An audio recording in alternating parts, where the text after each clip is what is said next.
Good morning sa lahat. Nagpa-plotting na tayo sa first area natin upang makapag direct seeding na tayo. Ito yung nag-plotting. So kailangan i-plotting upang may madaanan ang tubig pag panahon sa ulan, at saka pag may mga input tayong ibigay sa ating kalayan, dito tayo magdaan dito sa kanal. Dito tayo magdaan pag mag-spray, mag-abono, anong mga klase na mga trabaho dito sa palayan, doon tayo magdadaan sa plotting. Ayan. So ang lapad nito ay 10 feet bawat isang plot. Ayan.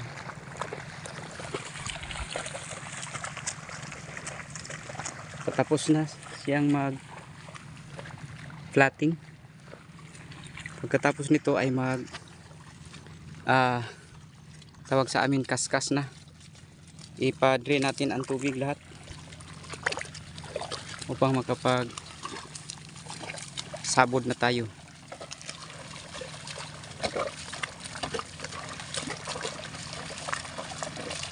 Pamahaw dahil dito naipamahaw dito sa Lamunong Salde. Kaya sabaw dito sa kuwan.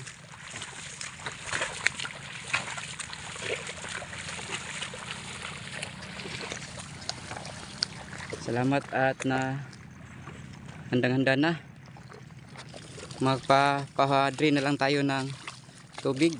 Katapos nito, maaari na nating labayan, tawag sa amin, or isabod ang binhi. So 23 ngayon ng July. Ngayon tayo dadirect. Ito yung first area natin. Sa susunod na araw ay doon na tayo sa ating malaking area, sa third area natin, second at third area. Ito na, kumbati na. Ayan, yung mga badi natin nagkaskas na. Ayan, itong isa. At ang manoy ay nagbubuhat ng binhi. Ayan, siya ang tagahakot ng binhi. So tulong-tulong tayo. Hindi na tayo nag-hire pa ng maraming tauhan. Wala na tayong pira pangsahod sa mga tauhan. So itong pamilya natin, hindi pa man nagsimula ang klase, sila ang nagtutulong dito sa atin. Oh, kanalan na diha.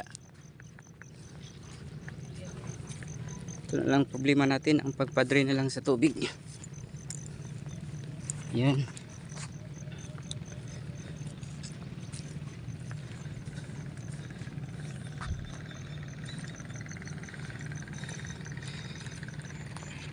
Yan lang po. God bless sa lahat. Happy farming.